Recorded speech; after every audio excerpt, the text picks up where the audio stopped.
Let's freaking go!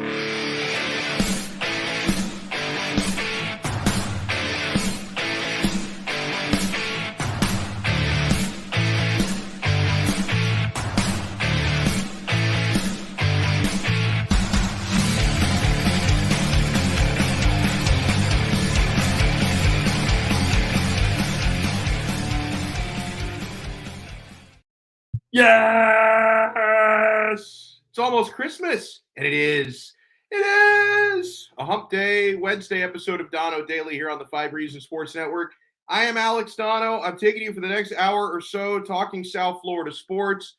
Miami Heat with an incredible win last night, and there was some news that broke yesterday shortly after I finished the show, so we didn't have a chance to talk about it yesterday, that could put the Sun Bowl between Miami and Washington State on New Year's Eve day.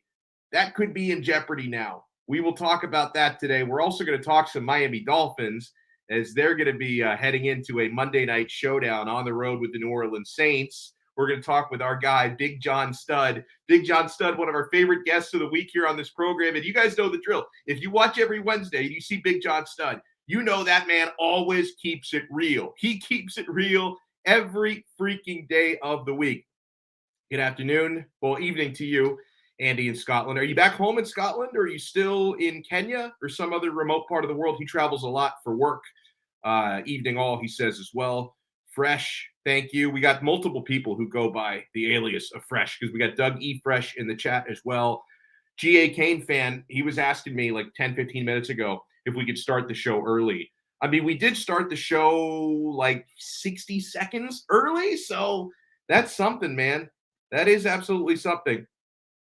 So we're going to talk some Canes, some Heat, some Dolphins on this episode. Before we dive headfirst into all of it, I want to remind you guys that the Quarterdeck Seafood Bar and Neighborhood Grill, this is the official sports bar of Donno Daily here on the 5 Reasons Sports Network. I can't think of a better spot to watch a game, NBA game night. You want to watch the NFL games on Sundays, the bowl games, you know, the ones that teams aren't pulling out of due to Omicron. You want to watch the big games, they have them at the Quarterdeck Seafood Bar and Neighborhood Grill. It is also the premier spot to watch every UFC pay-per-view fight because they have them for zero cover charge. You pay nothing at the door to watch a game at the Quarterdeck. The service is always friendly. The food is freaking delicious, guys. The fresh seafood is so delicious. I love to build my own poke bowl. I love the sushi. The buffalo shrimp is so good. The sandwiches and burgers, my God, you've got to try the All-American burger. You got to try the French dip sandwich. They've got 2-for-1 happy hour all day, every day. The 2-for-1 drinks are always flowing. So if you want to find the location nearest to you and find out why the Quarterdeck is my favorite sports bar, and it's going to be yours as well, to find the location nearest to you or to peep their menu before you go, visit them on the web at quarterdeckrestaurants.com. The Quarterdeck, come for the food, stay for the fun. And our official sports book. Give the gift of free play money this holiday season. If you have someone in your life who would like to make some wagers, if you have someone in your life who loves betting on sports, betting on horses, playing in the online casino, sign them up, man, at betus.com. It's America's favorite sports book. It's a full-service sports book. Yes, it's available in Florida. And when I talk about giving the gift of free play money, if you sign up a loved one today at betus.com and you sign up with our code 5RSN125, you can get a 125% sign-up bonus with our code. So if you deposit $100, they're going to give you $125 of free play money on top of your deposit. How good is that? 5RSN125. You bet, you win, you get paid. BetUS.com. Doug E. Fresh says, Alex with the sweet science fading into trash heaps like Jake Paul. Is it becoming the MySpace of fighting, or can it avoid jumping the shark? Well, here's the thing, man. I say this about boxing and MMA. You can't judge an entire sport on certain freak shows because there's still good boxing happening out there, right? And we've seen freak show fights in mixed martial arts as well. There's still good MMA happening. If anyone out there is paying $70, $80 for a Jake Paul fight or for one of those Triller cards, that's on you. Like that's a you decision. There are legitimate boxing fights that happen all the time, legitimate MMA. So I don't know if that's really like an indictment on the entire sport, but it is what it is. Welcome to Mush Wednesday. Definitely welcome into Mush Wednesday. So there's not a whole lot of information going around right now. In fact, for the past couple of hours, I keep checking MiamiHerald.com, InsideTheU.com, CanesWarning.com. I keep refreshing social media to see if there's any update on whether or not the Sun Bowl is going to be played on December 31st. But the Sun Bowl is in doubt because it was confirmed yesterday, shortly after I finished the show. The timing of that sucked because I would have loved to have talked about it yesterday. But shortly after the show yesterday, it was confirmed that the Miami Hurricanes team is in COVID protocol. Numerous media outlets reported Miami Hurricanes team is in COVID protocol and the Sun Bowl could be in doubt. Local, national, and media outlets that specifically cover Miami athletics all reported the Hurricanes being in protocol. Susan Miller-Degnan of the Miami Herald reported several players tested positive and that the situation is fluid. Some of the other media outlets that have reported on Miami being in COVID protocol are ESPN, Inside the U, and Newsweek. I didn't even know Newsweek still existed. Good on them for still being around. The Miami Athletic Department did send out a press release regarding the situation, and I'm not going to bore you by reading the entire press release. Oh, Big John Stud, thank you for the super chat. What a mensch, Big John Stud. My paisan. I don't think he's actually Italian, but he's an honorary Italian. He's my paisano. Miami did say in the statement that their goal is that they still want to face Washington State in the Sun Bowl on the day of New Year's Eve. Now, a rep from the Sun Bowl has spoken out, and he said, hey, they're monitoring the situation. They're communicating with Miami. A lot of communication is happening today. So this is one of those things where it wouldn't surprise me if news breaks either during this show or with my luck right after the show as to well, you know what, if they were going to still move forward towards playing it, I doubt that news would break today because they would probably take their time to figure that out. But if something did happen today, like Miami decided to pull out or the Sun Bowl just decided, you know what, it's not that important, that could come out during the show today. So we will be monitoring. And I've got to ask you folks out there, if you can do me a solid and be my eyes and ears, because there's an opportunity here. One of you in the chat, one of you watching this live might see news breaking before I do, because I'm a one-man show today. I don't have Manny Chang is enjoying himself over in Chicago. So he's out. I'm running the whole shebang today. So I don't have Manny backstage like saying, hey, this, that, and the other thing happened. I'm on my own here monitoring breaking news. But a spokesman from the Sun Bowl did say that they're monitoring the situation, but health and safety is the most important thing, which is obviously the right attitude. There are certain pieces of information that I don't have, and I don't know if anyone in the media has, as to whether or not the players that are testing positive are vaccinated or not vaccinated. That can obviously affect the way the protocols are interpreted. That could affect, how badly they're actually feeling. Because, it's been my sense that people who get it, who are vaccinated, are usually get through the infection a little bit more quickly and are less symptomatic than people who aren't. That's usually the way that this thing goes. So I don't know out of the players, and I don't know how many Miami players have it. That's first and foremost. And out of the players who do have it, I certainly do not know if they're vaccinated or unvaccinated, and just how perilous this situation heading into the Sun Bowl is. Now, I think I can probably speak for a lot of Miami Hurricanes fans out there in saying that I don't think most of you would be that upset if they didn't play the Sun Bowl. Like, if an announcement were to come out in the next couple of days that, you know what, guys, it's just the Sun Bowl. We don't feel safe enough to travel, or even the Sun Bowl might just say, you know what, it's not worth it. Let's just call it a day. It wouldn't surprise me, and I don't think it would upset a lot of you, because everyone is we've got tunnel vision for 2022. We've got tunnel vision on recruiting, and we've got tunnel vision on 2022. People are thinking about, who are we going to land in the transfer portal? Who's Mario Cristobal going to hire as his coordinators? A lot of people aren't even really thinking about the Tony the Tiger Sun Bowl. And Cristobal wouldn't even be coaching the Tony the Tiger Sun Bowl, by the way. It's going to be Jess Simpson serving as an interim coach for that game. Rob Likens is an offensive coordinator. Actually would have been pretty interested to see what kind of plays that he calls. So I think a lot of you, I get the sense, wouldn't lose a whole lot of sleep if they did call off the Sun Bowl this year. But there's a big but. I like big butts, and I cannot lie. I'm not expecting them to call it off unless there's a ton of infection right? Because the first thing you have to remember here is the Sun Bowl may not mean a whole lot to the average Hurricanes fan. It may not mean a whole lot to the average Washington State Cougars fan, the Cougs, but it does mean a lot for ESPN. It does mean a lot for the people who organize this bowl game and those who profit from it. Money talks, bullshit walks.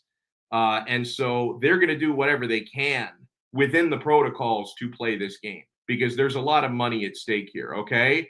Let's not kid ourselves if we think money isn't a factor. Money should not be the overriding factor, right? I mean, the overriding factor should be health and safety. And maybe it is in this case. But let's also remember here, the guys, there's a reason why they have protocols. You remember, in the early days of COVID infection, G.A. Canes fan is reminding me that the Sun Bowl is on CBS. For accuracy's sake, sir, I appreciate that. It doesn't really change the situation, but for the sake of accuracy, I appreciate that note. So, okay, it's not ESPN who has a financial stake in this. It's CBS who has a financial stake at this, but there is a lot of money at play here. As Fresh 3542 points out, it's money. It's all about money.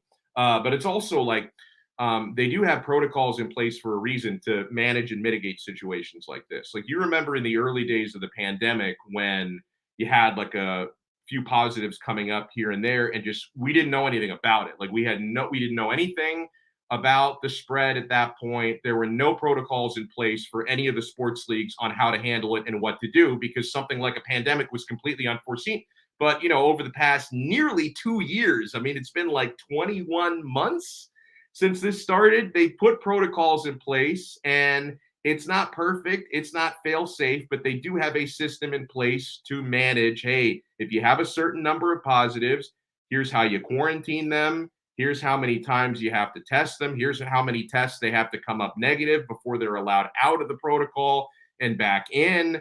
And, this is how to make sure, and they have certain numbers, thresholds in place. And again, I don't know how many Hurricanes players have it. So that makes it really hard to kind of decipher where Miami is in all this. But they do have certain thresholds in place of how many healthy players you have before you're going to cancel. So there are protocols in place, and there is a lot of money at stake here. So they're not going to call this thing off on a whim.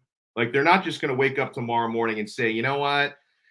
Screw the millions of dollars we'd be making and screw this and that. Let's just call off the game. They're going to do whatever they can to get this thing played. And, God, if they do play it, who knows what kind of football we're actually going to get, man.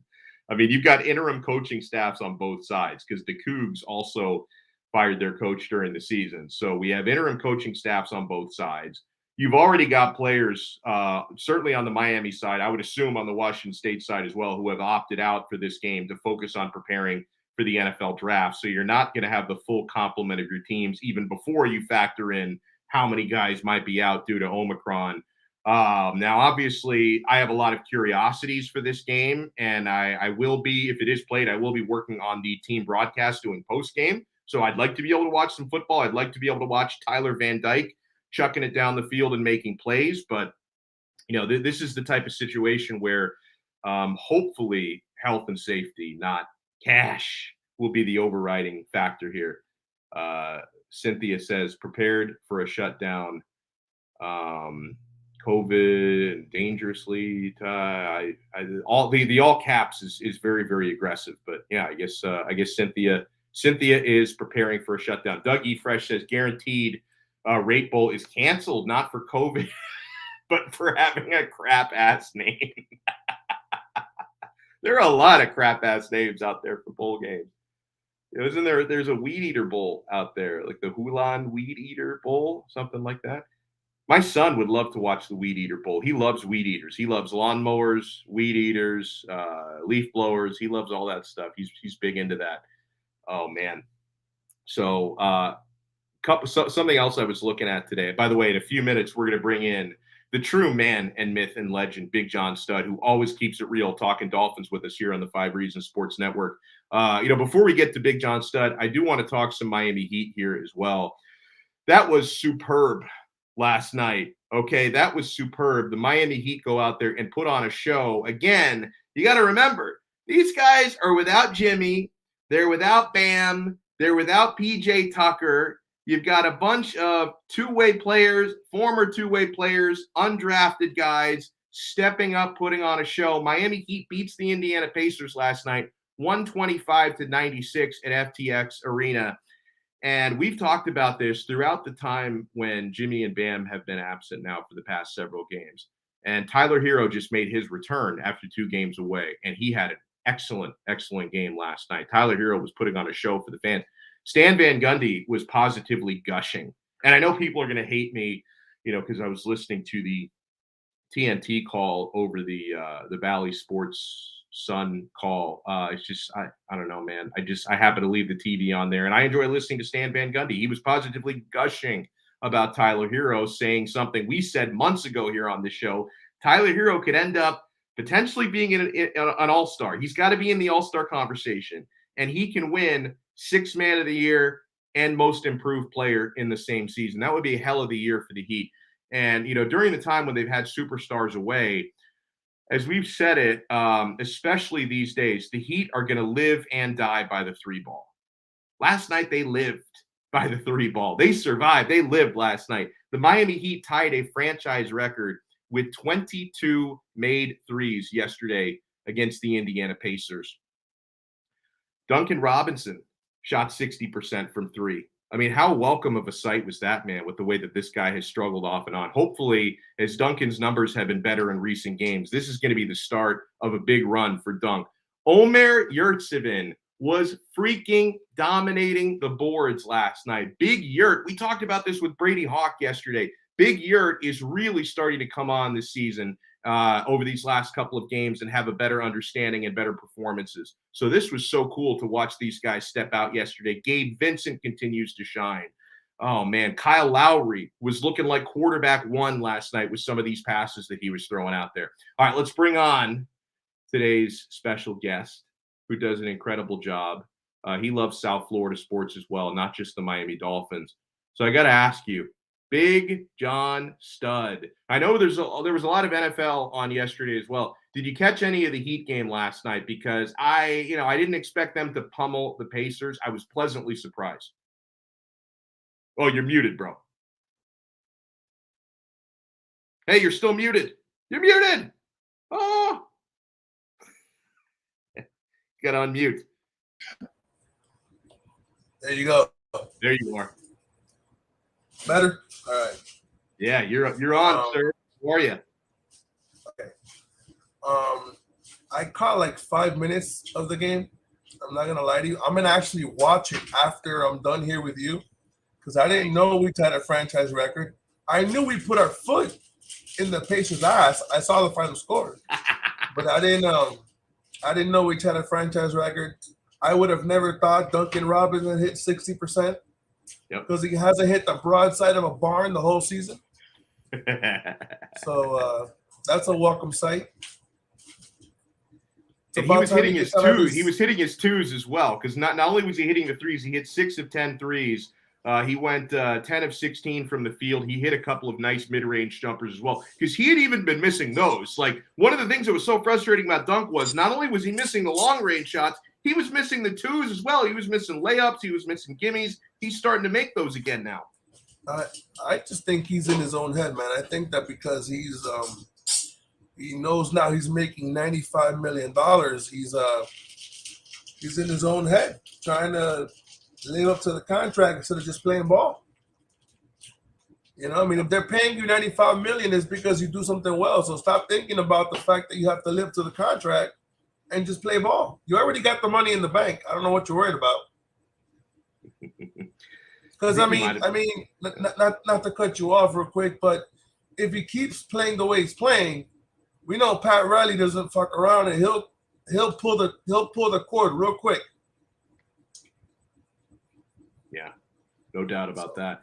So something, dude, I've been dying to talk to you about this since, and I did watch the game with you on Sunday, so we were watching this unfold live, but after the fact, Duke Johnson, man, can he sustain this sort of play? Because he's been in the league 7 years, and this was the first time Duke had ever rushed for over 100 yards, in a game. He got it done. He looked fantastic. The vision, even the stiff arms and the power.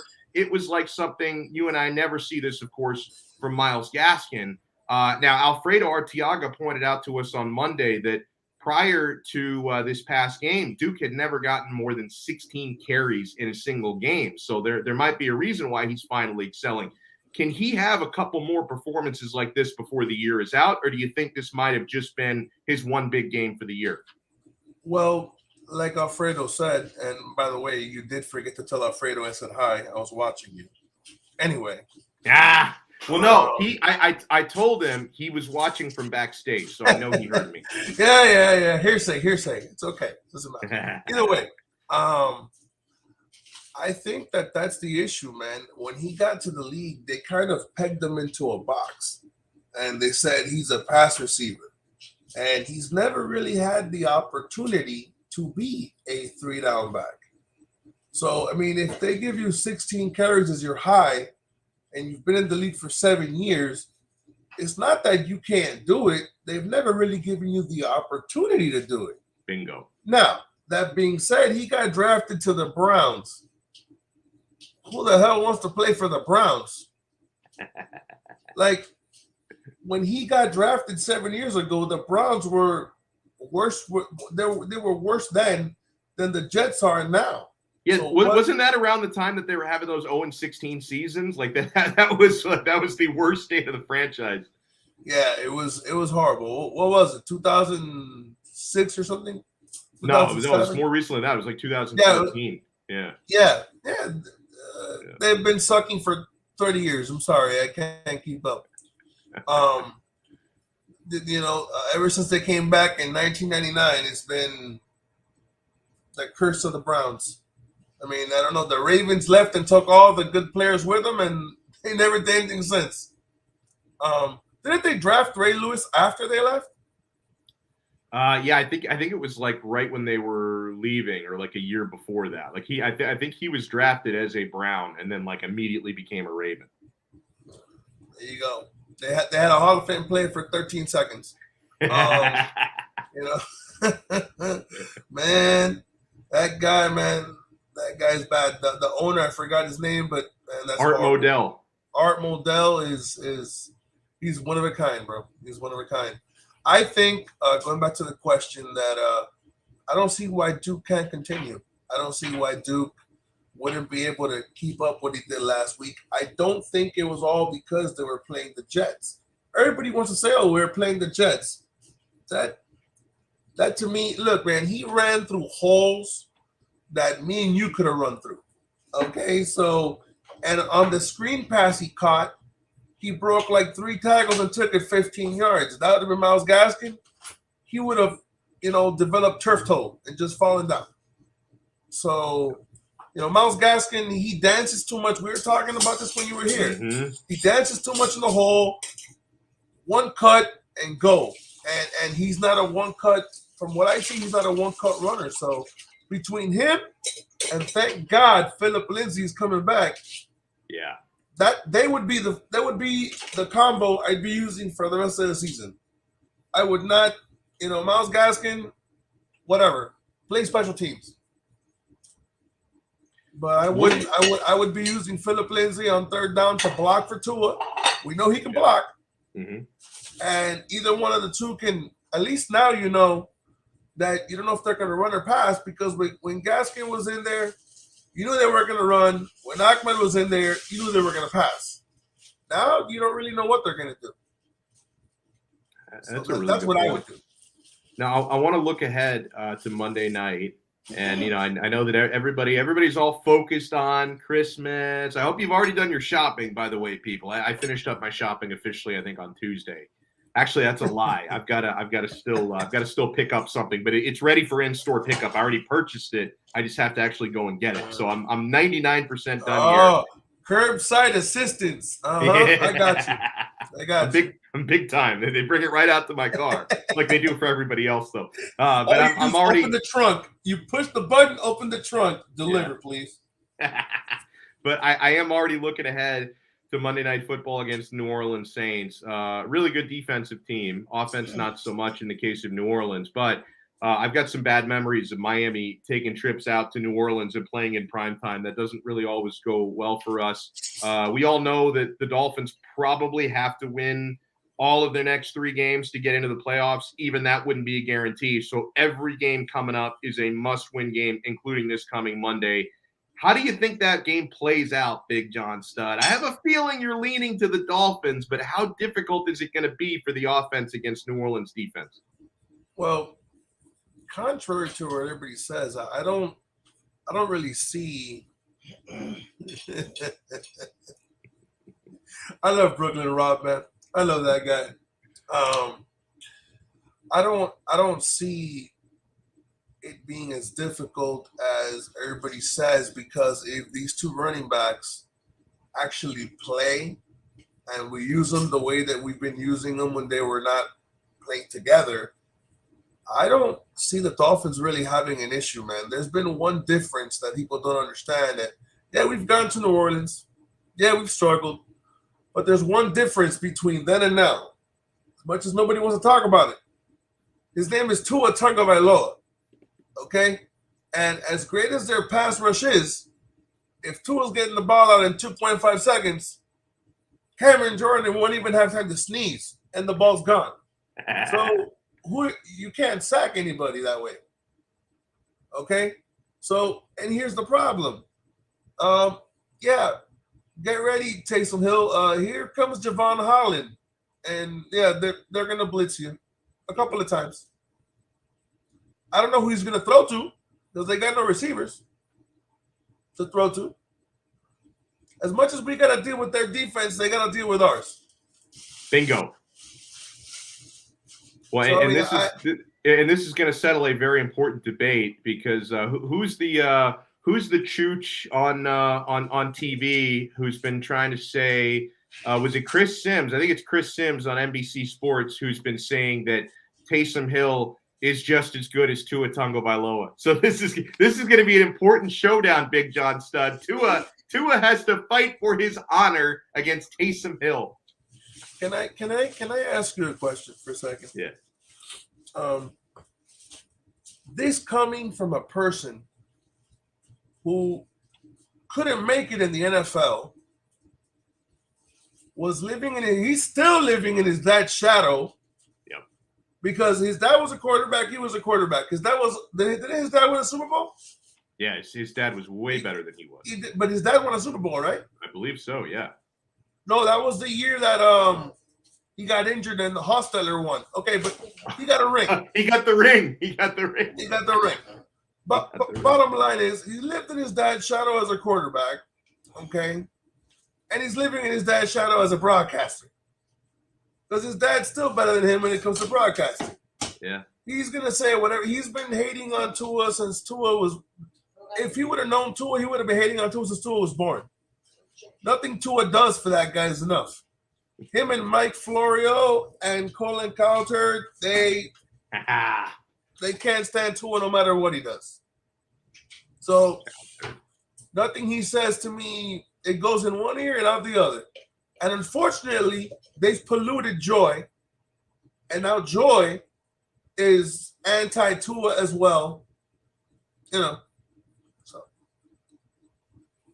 And man, she takes a lot of crap on social media from Dolphins fans. And I like Joy, but it's hard, man. When you're around so many negative people all day, like when you've got there's a reason why people join religious cults, because brainwashing is a real thing, bro. Stockholm syndrome, brainwashing. Like you work 4 or 5 hours a day. I think their show is 3 hours long, but I'm sure they're around each other a little longer than that during the day. You're around an infectious personality like Colin Cowherd for 5 hours a day. Some of his ridiculous opinions, they're just going to get in your head and rub off on you after a while. I mean, you sit there and you listen to half the stuff that comes out of his mouth. That's why I love when Channing Crowder went off on him. You never saw that episode? Yes, I did. That was fantastic. Channing Crowder was like, don't worry about it, bro. They don't like you. They don't like you. You're full of shit. We know you're but Tua does this and Tua does it. Listen, I'm a Tua fan. So you're talking to the wrong one. He's telling them. So I would think Channing Crowder know a little more about football than Colin Cowherd. I'm just saying. So, I don't understand. Mac Jones throws 3 passes, and Bill Belichick is the greatest coach on green earth, and Mac Jones followed the game plan. Tua throws for 89 yards. The Dolphins win, but he gets carried by the defense. I told you last week, if Tua would have thrown 3 passes, Twitter would have exploded. Oh, yeah. Well, and you're 100% right because, bro, and Mac Jones is a rookie this year. Tua was a rookie last year. I remember Tua's first start against the Los Angeles Rams. He won the game, right? He won the game, but he only threw for like 90 yards, right? Because, they didn't make him do a whole lot. They relied on the running game and on the defense. He threw for 89 yards. 89 yards. But the point being, I can remember coming out of that game, the narrative was from the national media, ooh, he didn't look very good. Like they won the game despite Tua, but he didn't look very good out there. And then when you're right, when Mac Jones goes out there and literally throws 3 passes, I've got Mike Florio on my television praising him for his handoffs. Like, oh, those were amazing. Like, that's the sort of stuff, dude. I say shit like that as a joke. Like, I will jokingly say about a quarterback, oh, that was a tremendous handoff. Mike Florio was 1,000% sincere. Oh, his handoffs were on point. He's doing exactly what's asked of him. Yeah, he did it with 4 fingers. He handed it off. Yeah. And on top of that, people don't realize something. The Dolphins were up 28-7 by the time the first half was over. Yeah. So what was Tua gonna do? Yeah. Like, hey, Tua, throw 40 passes even though we're up by 21. They're not gonna do that. Right. That was the only game Jakeem Grant did anything well. He ran back a punt. That's all he did last year. By the way, I just want to there's a little side plot that's been going on here with we've got a spammer in the chat, and I just want everyone to know this is history. This is history being made on Donno Daily. I've never blocked a user before, but I am blocking Cynthia because whoever Cynthia is, she's in the chat. She's ranting about Equifax breaches and like closures in certain parts of the country. Hey, Cynthia, I don't mean to be an asshole, but you need to get laid, bro. Sorry. I just blocked her. Now she didn't hear it. Damn it. But anyway. I just hit the blood. It's the first time I threatened somebody yesterday. Big John, I threatened somebody in the chat yesterday because some jabroni was in the chat trying to spoil the end of Spider-Man. And like I couldn't tell if he was giving, because I haven't seen the movie yet. So I don't know if he was being for real or if he was just bullshitting, like making up fake stuff. But like I told him, you do it again, bro. Your ass is blocked. But I didn't block him because he got quiet after that. But yeah, I did just block a spammer. First time ever here. But if you think about it, Tua threw for 89 yards, and he had a touchdown pass to Devontae Parker. But Tua was horrible. The defense, I don't get it. I heard all year last year that wins and losses were not a quarterback stat. Right. Now all of a sudden, they're a quarterback stat. And if you really want to be sincere, Mac Jones and Tua are both rookies because Tua's rookie season ended like week before last. So, Tua would have played 16 games last week, the week before last. And Mac Jones is going to play it at the end of the year. So they're both rookies, in my opinion. Yeah. Except true. Mac Jones didn't have a fractured hip. Mac Jones didn't go through COVID protocol. Mac Jones had a complete offseason to work out. But, those are excuses. Because Justin Herbert, I don't get it. Wait, Tua threw a pick 6. How many pick 6s has Justin Herbert thrown? I know he threw one against the Patriots. I think at least 2. Yeah, so I don't see Joe Burrow's thrown pick 6s. But every time Tua throws one, the whole Dolphin Nation and the entire world wants to get rid of Tua. I'm telling you, I think it's because he's religious. They did it to Tim Tebow. You can't mention Jesus Christ or God on the internet. On live TV, they will blackball you for some reason. You're No, probably Brooklyn right Rob, about I'm that. only going to own my own show if I work with Donno. I've said that 3 times. Hell yeah. And the people love Big John Stud. Rave reviews every time you come on. How do you feel? Because I know at times you've been critical of Brian Flores. Now the team is on a 6-game winning streak. Do you feel better about Flo, or do you still have reservations?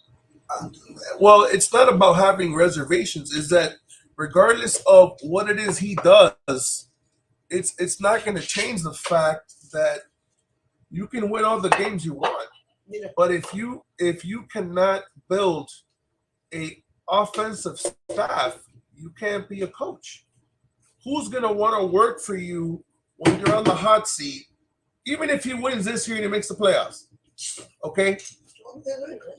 Where is he going to build? He needs a new offensive line coach because Pierre sucks. Mm-hmm. Okay? He needs an offensive coordinator. I don't know if they're going to get – I've continuously said, and you can rewind it 50 times, Steve Sarkisian, I'm going to keep beating the drum for the man who knows 2 of the best, okay? You need an offensive line coach. You need an offensive coordinator.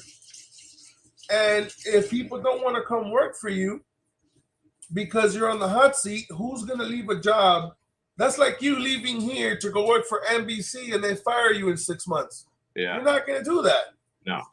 So if you can't build an offensive staff, how can you be a coach? He doesn't know anything but the Patriots. Right. That's the problem. Bill Belichick has the not only the cachet, but he has the relationships around the league with every coach. So he can say, hey, you come here, work for me. But they leave him and they don't know anybody else.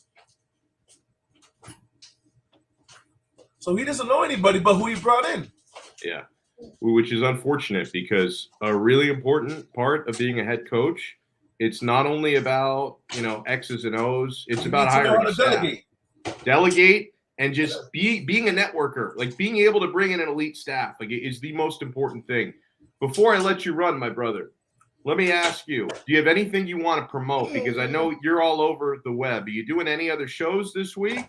Or are you packing it up tonight just to celebrate Christmas? Where can people see you, and where can people find you on social media? Well, they can find me on Big John Stud 007, even though they keep telling me they can't find me on Twitter. They must be blind. I don't know. I think that was just one guy who couldn't find you. He doesn't know how to use a computer. Don't worry about him. It's not my fault. He doesn't know how to search. It's his. Yeah. Okay. He doesn't know how to Google. No, I mean, I'm going to be today on Miami Football Talk. I think they have a show today. I'm not sure. Nice. One day they do. Sometimes they don't. I'm going to be on the show with Gio, I think Thursday on the Fin Fanatics. Other than that, no, unless you need me for some other day of the week and you hit me up, I'm basically done for the week. I think we'll talk again next week because I'm doing a show tomorrow. We're pretty loaded up. Friday, I'm probably going to take Friday off unless I just if I wake up Friday and I'm feeling really oh, I got to get some content out if something big happens, maybe. But I'm probably taking Friday off. You know what you got to do? Yeah. I got an idea for you. Okay. What you got to do is Monday. Tuesday. Well, I don't know if you're going to do it Tuesday or Monday. I know you have Alfredo on, right? Yeah, I think we might do that Tuesday because I like having Alfredo on for the reviews. Do you want to come on with him? You need to have me and Alfredo on at the same time. Let's so do it. Argue. Oh, see, that'll be good. I like it. That would be epic. On 5 reasons. Is there any opinion he has that you want to argue with him about? Is there? Because I don't know. I feel like the two of you guys have somewhat similar takes on the Dolphins, which is good because I agree with you guys. It's not that we argue. It's just me and Alfredo, unfortunately, unlike the rest of people. See, here's the thing. People nowadays, they don't understand football. They think it's Madden.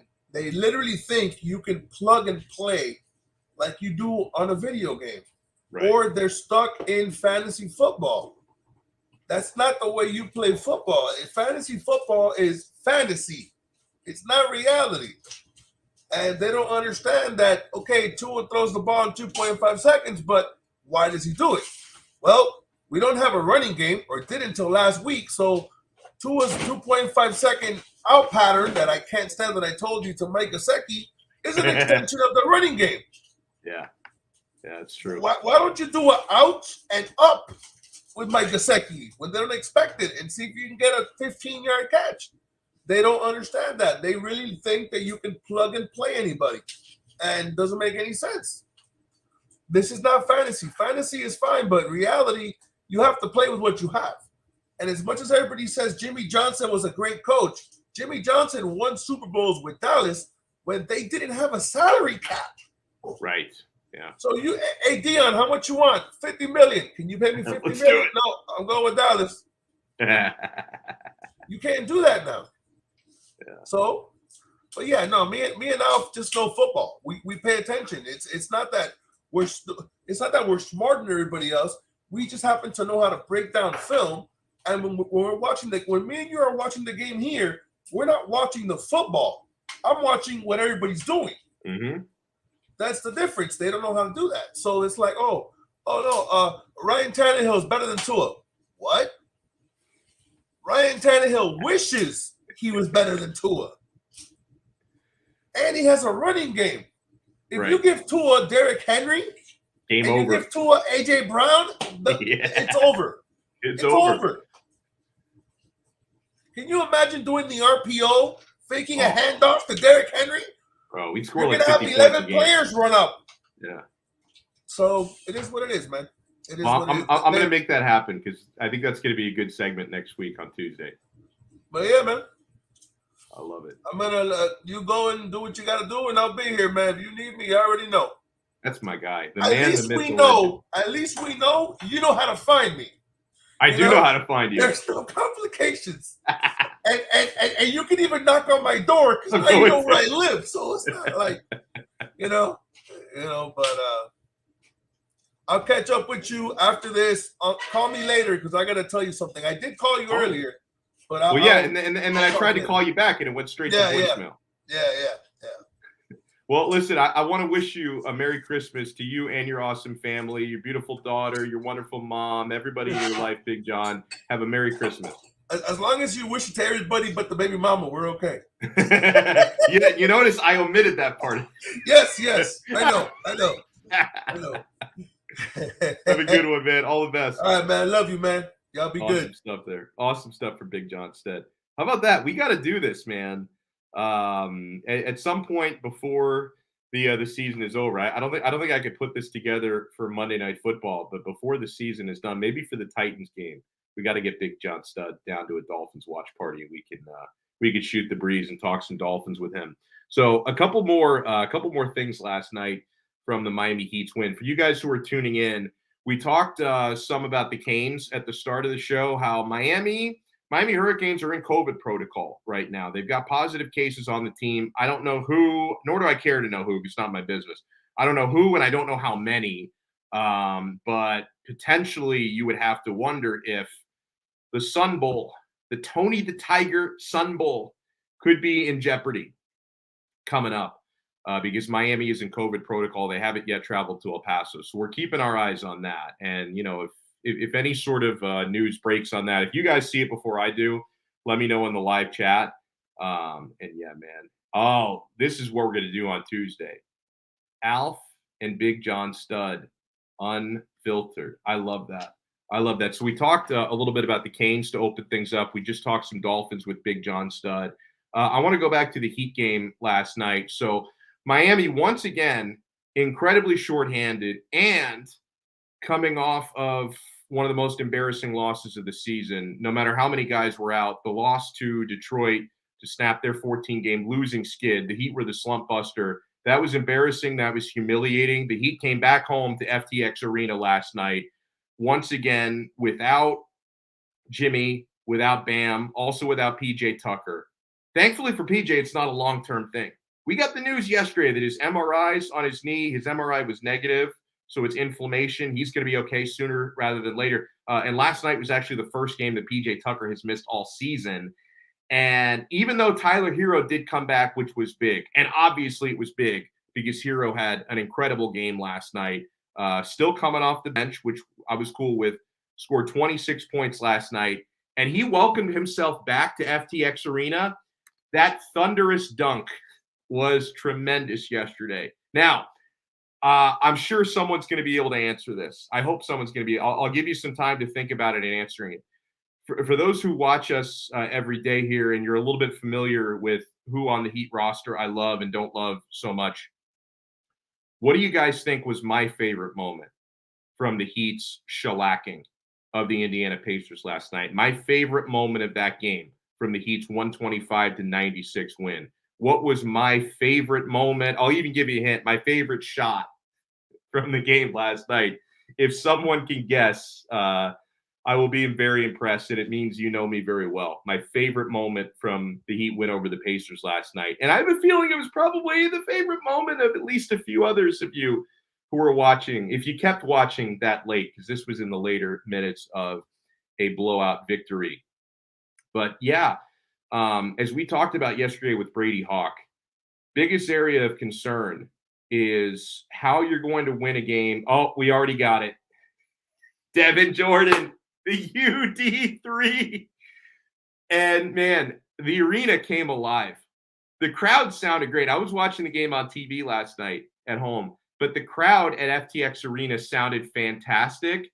The Tyler dunk, a couple of the Tyler Hero threes, because Tyler was shooting it just lights out yesterday. He finished 5 of 8 from three-point range. He was in the freaking zone yesterday. When Tyler Hero hit a big shot, crowd was going crazy.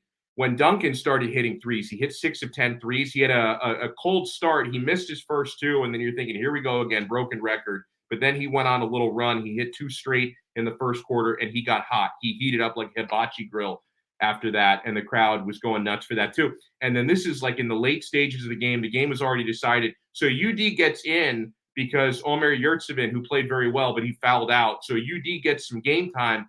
And of course, UD hits a corner 3. The building went freaking bananas. For those who were still there, because I think some people had left already by that point. Not every seat was full because it was a blowout. But man, the crowd went wild at FTX. I was like pumping my fist and standing up in my living room going wild for UD. I love UD. And listen, I know that unless you get completely decimated by injury, knock on wood, that doesn't happen, UD is never going to become part of the rotation. But seeing him get more PT this year than he got all of 3 minutes last season. You know, he got like a token 3 minutes and was ejected from a game. But he's already played probably more this year than the last 2 or 3 seasons combined. And it's very clear he still has a part to play. Like, it's break glass in case of emergency, yes. But Udonis Haslem, he is the embodiment of Heat culture. Because this guy, despite the fact that he seldom plays, he's not sitting in a corner just collecting dust. He's not just showing up, collecting a paycheck every 2 weeks. He is out there grinding in practice, and he's out there mentoring, right? Like, he's making other guys on the team tougher because of what he's providing in practice. He's pushing guys to the limit. He's holding people accountable. It is so valuable, and it's so unique because I don't know of anybody else like him in the league right now. Like, someone who is, as a player, basically, years past his expiration date, a normal expiration date as a player, who still has a role on a team and is still influential like Udonis Haslem. I don't know if I've ever seen it before. But the thing is, like, you can say, hey, he's past his expiration date because clearly, he must not have the fitness to be a regular part of the rotation. But as long as this guy, you pick his spots, he has to play a few times, injuries and foul trouble, with COVID going around, there may be more opportunities for him to play. If you're using UD just once every 2-3 weeks, the guy is absolute money. Like, he still has so much to give because he takes such good care of his body. Brooklyn Rob says, when UD hit the 3, did Lucas smash the TV with the lightsaber? Well, he hasn't gotten it yet. That's a Christmas gift. So he has not opened that yet. But I realized when I bought him that the other day, the big mistake that I made was, and I'm going to have to go back there and get one, like, I needed to also get one for myself. Because if I just get Luka the lightsaber, who's he going to have the fight with? Like, I've got to get one so that we can, I can teach him sword play. Like, I can teach him how to be a Jedi master. So I've got to go back and pick one up for myself, man. I got to do that. So Udonis Haslem, fantastic. Really, everybody played great last night. There have been notable transformations on this team. Let me ask you a question. Be honest if you're in the chat, and if you're not watching this live, if you watch this later, slide into the comments, like the comments on YouTube, and let me know, because some of you watch this on replay. Are there still any legitimate Eric Spoelstra haters left? Heat fans, right? Because if you're a fan of like the Celtics or the Knicks or something, then yeah, you may hate Spo just because you hate him because you ain't him, right? Because he's not your coach. But Miami Heat fans, I'm speaking to you. Are there still legitimate Eric Spoelstra haters out there? Because I know that throughout the last 12, 13 years of Heat basketball, I have encountered some Spo haters. Do you still exist? And why? What has this guy not proven to you? Right? I mean, when he coached the big three, people said, oh, everybody can win with LeBron, Wade, and Bosh, not giving him any credit for the way he managed those egos, because we've seen other coaches fail to manage the LeBron James ego specifically, because that was the big time ego out of those three guys, right? And so, yeah, we saw Spoelstra win with the big three. And we've also seen Eric Spoelstra get every possible ounce of productivity off of players who probably shouldn't even be on NBA rosters, right? When you think about, people like KZ Okpala and Gabe Vincent and Max Strus, talking about undrafted guys, Caleb Martin before he went into the COVID protocol. Like these are guys who are borderline G leaguers, undrafted guys, former two-way players, and yet not only are they playing, but they're thriving. And how many times, even this season, how many times have I written off KZ Okpala? He has another excellent showing last night. The guy shoots 7 for 9. I didn't think this guy had even an ounce of offensive productivity in him, but lately he's finding it. 7 for 9 last night, 16 points. I just thought KZ is a defensive guy. He can't do anything else. He can't shoot threes. He went 2 for 3 from 3 last night. Gabe Vincent, coming into this season, and early on this season, he was living up to this. I just thought this guy is such a liability, Vincent, that, this guy's your backup point guard. This is a player you might have to rely on in the backcourt rotation. This guy is going to burn us. He's not good. He doesn't belong in the NBA, although we did see some good stuff from Vincent and KZ with Nigeria, and now we're starting to see the Nigerian Nightmares do it in the NBA as well. Gabe Vincent has another excellent performance. He scores in double figures, and I hope people, despite the fact that he shot 0 for 5 from 3 yesterday, he was the only Heat player who wasn't red hot from 3. The Heat tied a franchise record 22 made threes yesterday. They shot as a team 45% from the arc as a team, and they shot that as a team despite the fact that Kyle Lowry went 0 for 5 from 3. But I hope you're not just looking at that and saying, oh, Kyle had a crappy game, 0 for 5 from 3, only 8 points. Bro, those dishes. He had 12 assists on the day. The on-court vision, the pace, the energy. I'm not saying that Lowry has been great and perfect all season. There have been a handful of games this year, handful of games in the last month where I thought, oh, Lowry, you're killing us, man. We need you to do more. We need you to do better. But I hope you're not just judging Lowry on the stat line yesterday, because he was fantastic the way he was dishing and orchestrating. I mean, some of the passes, he had a ridiculous pass, an alley-oop to Max Strus, had a big-time assist. I think it was to Gabe Vincent, like basically a full-court bounce pass. And you see these things, and you're just in awe, like, oh, my God, that's a point guard. Like, that's something that, we've really been missing, even from the likes of Goran Dragic, who I like a lot, but Kyle Lowry just adds a completely different element to that. Max Strus, boy, he has a dynamite game.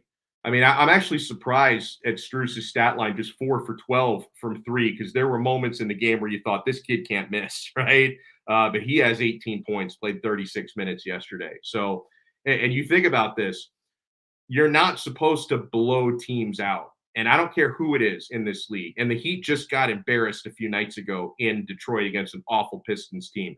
But what they did last night, you are not supposed to be blowing teams out, and the Pacers are not terrible. Like, you're not supposed to be blowing teams out without your 2 best players and another very important starter in PJ Tucker being out. And let's not forget Markieff Morris has been out for like 20 games, even though people thought he was faking injury. Like when you have all of these key absences, and Hero came back, but you thought, oh, is Tyler maybe going to be rusty coming back from so much time away? You're not supposed to win as dominantly as you won last night, missing so many players. It is astounding. And we've seen the Heat do this, games like this, multiple times throughout this stretch. They're 19-13 on the season, and I'm cherishing every second of it. This is Eric Spoelstra basketball. This is Heat culture. Being able to get the most out of players who are, backups, two-way and former two-way guys, former G Leaguers, summer league type of players, and you're actually thriving most nights. You're going to have clunkers every now and then like they had against Detroit, but most nights you are thriving despite having players who really have, on paper, no business putting on a Heat uniform. And I say on paper only because these guys have earned it. Like people like Strus and Vincent and KZ, even Myles Garrett, like they are earning these opportunities and they are fitting in and meshing with the culture so well. So I really, really appreciate what these players are doing right now. I thought this was pretty interesting. So there is a Bleacher Report list that came out, college football related, ranking the best 2021 college football coaching hires so far. So, okay, I see that and it piques my interest because we know my beloved University of Miami, they made a big hire a couple of weeks ago. They made a big splash. So where does this list rank Mario Cristobal to Miami, excuse me, in the top 20 splashy hires for 2021? He ranks number 2 overall. Now, the guy that ranks in front of Mario, the only hire that they consider to be bigger than Mario Cristobal this offseason, and I'm not going to argue it, right? It was a pretty damn big hire for another private institution that's been in the mud in recent years who needed to do something drastic. They ranked Lincoln Riley to USC as the biggest hire so far. Obviously, we know what Lincoln Riley can do as a quarterback developer, young, energetic guy, brilliant offensive mind. If things go well in Southern California, he can really transform USC into the type of powerhouse they used to be in years past. That was a really big hire. I'm not going to argue it. If they think that Lincoln Riley, snatching him from Oklahoma was a bigger hire than Miami snatching Cristobal from Oregon, I'm not going to argue it. Now, honestly, maybe my bias is showing a little bit here. And if you guys disagree, let me know. I'm not going to argue that Riley to USC was a bigger hire than Cristobal to Miami, if only slightly. But I really think Cristobal to Miami has more potential to be a smash when you consider everything else going on at Miami. When you consider also who Miami brought in as their new athletic director, Dan Radakovich, who's been at Clemson for the past decade, overseeing at Clemson one of the top 3 best football programs in the country during his time there. Also has ACC experience at Georgia Tech, also worked at LSU while Nick Saban was there. So Dan Radakovich knows what it takes to put together and be around a successful football program. And also the fact that, and I'm not saying every coach you hire has to fit this criteria because I don't think that this should narrow your coaching searches and stuff. But in this case, I do think it can work out in a big way. The fact that Mario Cristobal has ties to the city and the university, that's not a must for me. I don't think you say, oh, well, the next coach, because USC also fell into this trap a lot over the years when they kept hiring people from the Pete Carroll coaching tree over and over and over again. This should not be a necessity. But I think in the case of Miami, bringing in a Mario Cristobal who played and coached at Miami and grew up and played in the community at Columbus High School, and he's got so many connections down here. When you're talking about a rich, fertile recruiting ground like South Florida, Southern California also, of course, but South Florida is a mega recruiting ground. And Cristobal already has so many relationships with the high schools, played high school ball down here, knows so many of the coaches, recruited down here with Alabama and with FIU. I know not necessarily recruiting the same players with FIU, but recruiting a lot of the same schools. He's got so many of these connections, and he understands because Miami is so unique. Winning and recruiting at the University of Miami is so unique because it's not a traditional college football power. It's not a state school with, no on-campus stadium, that kind of stuff. The facilities are steadily getting better and better and better, but you can't sell the facilities at Miami the same way you could sell them in Oregon.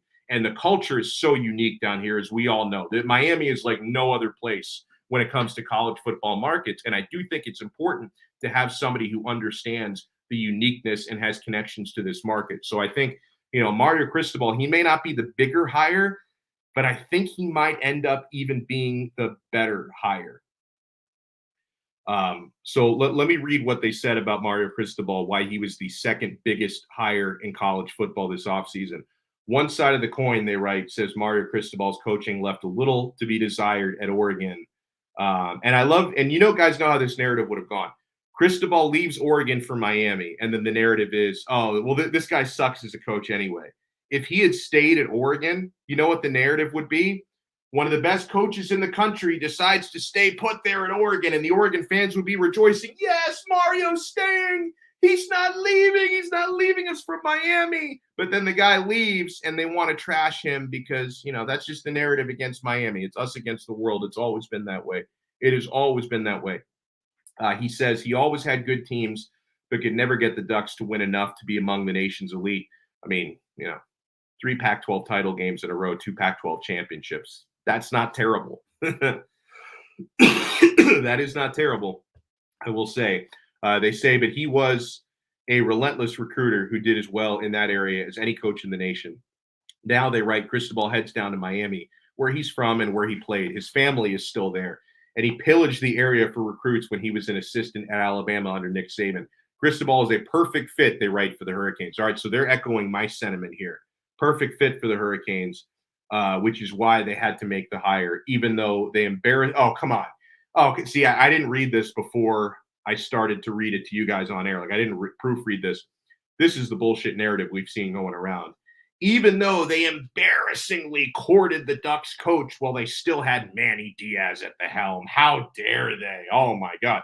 How dare they keep paying Manny Diaz millions of dollars not to coach, and how dare they make him go out and do his job and recruit while they were courting someone else. Getting Cristobal and Clemson athletic director Dan Radakovich, they say, in the fold makes them huge winners, though. Getting back to being, quote-unquote, the U is important for the Canes, who have looked like they could do so for glimpses under Mark Richt and Diaz, only to fall. Cristobal will keep elite South Florida talent at home. He immediately makes things difficult on Kirby Smart, Saban, and Jimbo Fisher, who have plucked players from that area. He can battle Dabo Swinney for the top spot in the ACC after year, they say. Does the 51-year-old have Kelly's record? No. Chip Kelly, that being. But he's a favorite son who is still young and has limited potential in the perfect spot. This one could hit big. So outside of the little jab that they took about, the way Miami was treating Manny Diaz, that was pretty complimentary. Something I want people to remember about the way that Miami handled Manny Diaz, and we talked about this during the whole process, and the optics of it, I know it didn't look good, the optics of it, and people were like, oh, well, why don't they just fire him? Like, why do they keep letting him go out there and recruit?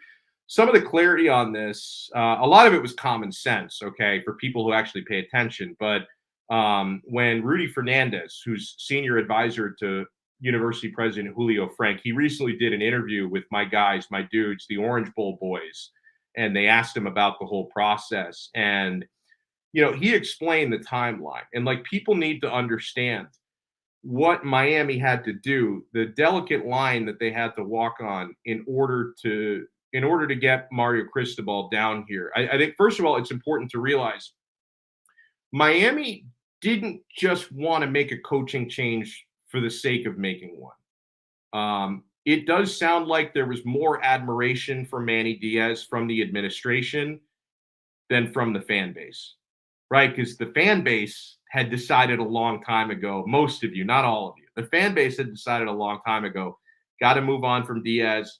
He's not the guy. But I think the thought process at Miami all along was Mario Cristobal would be a tremendous upgrade. If we can get Mario Cristobal, we're going to get Mario Cristobal, and then we'll have to fire Manny Diaz. But we're not just going to fire Manny Diaz, because if Cristobal didn't come, we'd stick with Diaz. Now that puts Diaz, I get it, in an awkward situation, but guys, we're also talking about the multi-million-dollar profession of big-time college coaching. Like, give Diaz a little bit more credit. Like, for those of you who are assuming, oh, they ruined his life and they hurt his feelings, like, he understands what he signed up for when he became a head coach down here. And also, things turned out okay for Diaz because he landed a really nice gig as the defensive coordinator at Penn State. That's a really nice job to fall into after getting, fired pretty late in the process by Miami. So he did okay for himself, all right?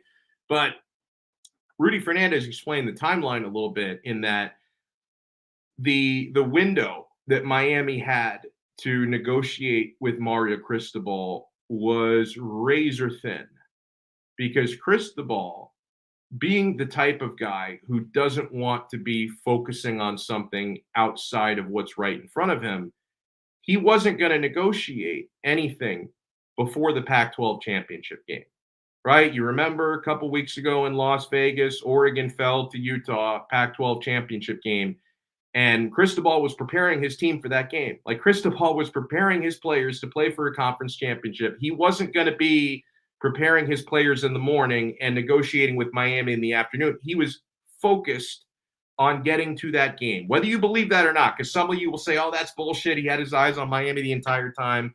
That's not my understanding. Like, Cristobal did not even want to talk to Miami until after the Pac-12 championship game.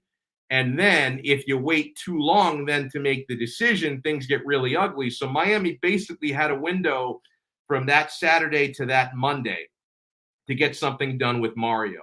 And because of Mario's timetable, and because Mario didn't want to create this big distraction, because not only was he focused on Oregon, Mario didn't want the news to break, with the Pac-12 championship game happening that Friday. He didn't want the news to come out on Wednesday. Oh, Coach Cristobal's negotiating with Miami. He wanted to keep things quiet until after the Pac-12 championship game.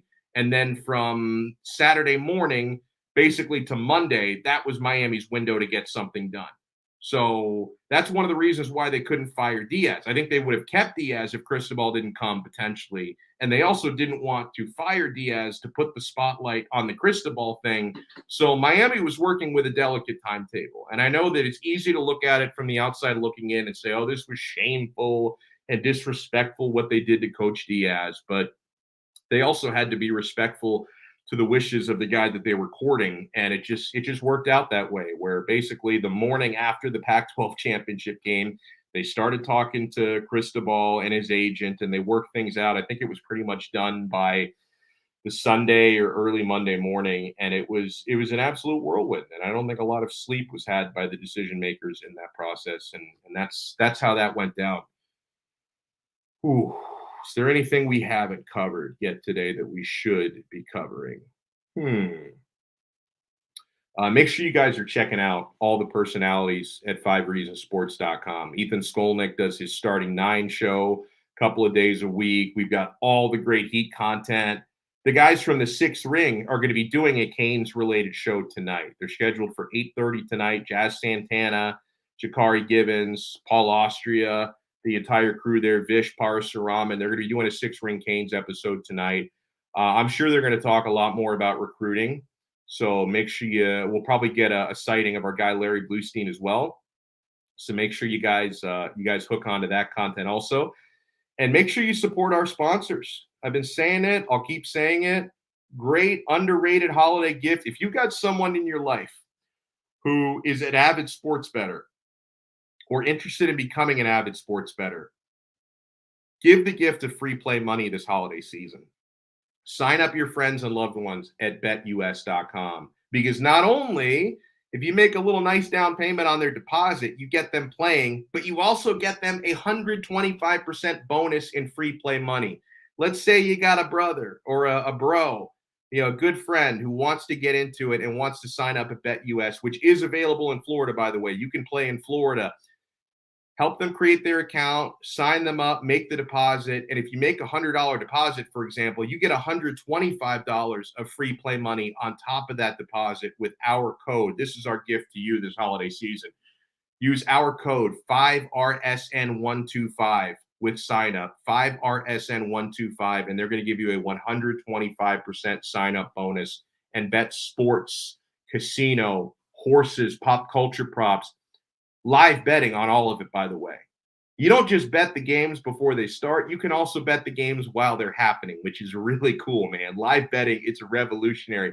They have all this and more. Sign up with our code 5RSN125 at America's favorite sportsbook, BetUS.com. You bet, you win, you get paid. BetUS.com. And check out our official sports bar, the Quarterdeck Seafood Bar and Neighborhood Grill. Guys, this is my spot for every big game, for every UFC pay-per-view fight, because they have all the pay-per-views for zero cover charge at the Quarterdeck. While you knock down the 2-for-1 cocktails, the 2-for-1 happy hour never ends. It is all day, every day. If you ask them, what time is the happy hour at the Quarterdeck? The answer is always, it's happy hour right now. Boom, it's happy hour as we speak. Enjoy the delicious seafood. Oh, man, I love the clam chowder. I love the buffalo shrimp. I love the French dip sandwich, the burgers. Everything is so good at the Quarterdeck. If you want to check out their menu or find the location nearest to you, visit them on the web at quarterdeckrestaurants.com. The Quarterdeck, come for the food, stay for the fun. And let's not forget our newest partner here on Donno Daily. We are a proud BlockFi affiliate. If you're into crypto, I still got this nasty cough. If you're into crypto or you're looking to get into crypto, you can stake your crypto, open up a BlockFi interest account. It's so easy to do at blockfi.com and earn 8% APY on your crypto. That's passive income. Your crypto is going to work for you. If you scroll down in the show description, we have included our referral link. Please use our referral link so we get credit for your sign up. If you want to sign up at BlockFi, make your money, your crypto work for you and earn 8% APY. Use our referral link. You can also, by the way, sign up for the BlockFi Signature Rewards Visa card and earn unlimited cash back, 1.5% in Bitcoin. That is a hot deal. The BlockFi credit card is fantastic. So open an interest account, sign up for the BlockFi Visa Rewards Signature card, and earn 1.5% back in Bitcoin at blockfi.com. But use the referral link down below, and let's stack those sats and make that money together. Let me throw some shout outs. Oh, yeah, no, I think he's Brooklyn Rob is asking, no Barry anti-mush Barger this week. Oh, he should be coming on tomorrow. I mean, I got to double check. I don't know if he's got like holiday plans or something, but I'm pretty sure Barry is going to be good to go. He usually joins us on Thursdays. So we'll get some game picks with Barry Barger tomorrow. Barry, who is he was looking really good. Like he shaved off his beard. Now, I've always got a beard, but like Barry shaved his off. And someone pointed out to me on the chat last week that when Barry Barger, he's got the beautiful blonde hair, and when he was clean shaven, he looked just like Johnny Lawrence in Cobra Kai, Billy Zabka, but not like the 18-year-old version, like the version from Cobra Kai, the last couple. He looks just like Billy Zabka, Johnny Lawrence from Cobra Kai. So when Barry joins us tomorrow, I'm going to wear my Cobra Kai T-shirt for tomorrow's show while Barry is on. So I'm expecting him to join. Ennis Campbell, thank you so much. Another big John Studd fan. Oh, and Brooklyn Rob points out he also looks like Owen Wilson, but he's got a better nose. Like Owen Wilson has that like mangled nose. Honestly, I think Barry, he's more handsome than Owen Wilson, if we're being real here. So huge shout out to, bro, is that Russian? Like I can't even read those letters. Listen, you understand what is happening here, Donno? We get infiltrated by Soviet Union, my friend. You wonder what's going on? Yeah, a lot of waiting very, very long line back home in Soviet Union. Long line for bread, long line for grocery. A lot of stuff going on here in the Soviet Union. And now, we do a little bit of a cyber crashing now. We come into Donno Daily. We love the show, by the way. You talk a lot of shit. But we come in. We have a little fun in the chat. I don't know what's going on there with this. Cheka. Oh, I was like trying to read the letters, but I can't even pretend to. Why can't we all just type phonetically, huh? How about that? Is that a mean thing to say? And I'm not sure if they're spamming us. Like, what is that? If that's a link, don't click it. Don't click that link. You know what's on the other side of that link? Omicron. Don't link it. Don't click it. It's the Jokic brothers spamming your show. Donno, we heard what you say about Jokic, brother. he's back home. Where I already forgot where they're from. Are they from Serbia? Where are the Jokic brothers? Back home in Serbia, we eat pieces of shit like you for breakfast back home in Serbia. It's a very difficult country to grow up in. So maybe that's what's going on there. Big John Stud, thank you so much. It'll be a must watch. Alf Unfiltered, Big John Stud and Alf Unfiltered. We're going to try to make that happen on Tuesday. Devin Jordan, thank you so much for tuning in today. I had too many coffees today, I think. I'm like, my brain is all over the place. And I didn't even get boosted today. I was, how ironic is this, guys? I was scheduled, I had an appointment to get my booster today around noon, 12:30. And they called me this morning and they canceled my appointment because the pharmacist that was going to give me the shot has COVID. It's like the very treatment she was going to give me is for a virus that she has, and she couldn't come in because of that. So they had to cancel my appointment. And I made a new appointment for tomorrow. So I will be getting boosted tomorrow. So who knows? I think I'll be all right because I didn't have any side effects from the first shot or the second shot. I've never had a side effect to anything in my entire life. I've never had a side effect to anything. So I'm good. I'll be fine. But I thought, if anything, I might be a little weird today because I got boosted today, but I didn't get boosted today. So maybe tomorrow I'll be even weirder than I am today. I don't know how that's going to go. Let's see. Who else can we shout out here? Another person who may be a spammer. What? A lot of spammers today. We had that crazy person in here earlier who I blocked, Cynthia, who was like talking about, what was she talking about? Like the rapture? Like she claims she speaks to God, but like not the way that people speak to God usually through prayer, but she claims to have like interactive conversations. And she was saying a whole lot. And I did not block her for speaking to God. So don't think that, oh, he's an anti-religion. No. Listen, I speak to God all the time. No, she was saying a bunch of other crazy stuff in the chat that got her blocked. She was basically spamming everyone. She was talking about like end of the world stuff, government shutdowns. There was something she said that I agreed with. Like she talked about inflation. Inflation, I think, is out of control. That's why literally all of my money is in crypto. That's not financial advice. That's just me. Like don't say you have to do the same thing, but listen, if like 10 years from now, our US dollars are worth like what the Turkish lira is worth, don't say Donno didn't warn you, okay? Don't say I didn't warn you if our money is, our fiat money, paper money is worthless in a few years. I told you about it first. But again, not financial advice. You do you. Dolphin Dan, thank you so much for joining in.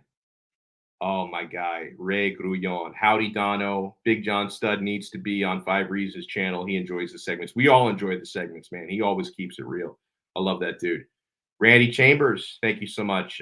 This is his theory on why Tua gets disrespected. It's also because he's brown and not tall, white with a rocket arm. I don't know. It's a number of things, man. I also, it's the coaching staff didn't seem to have a whole lot of faith in him up until recently. So I think that probably hurts the perception as well.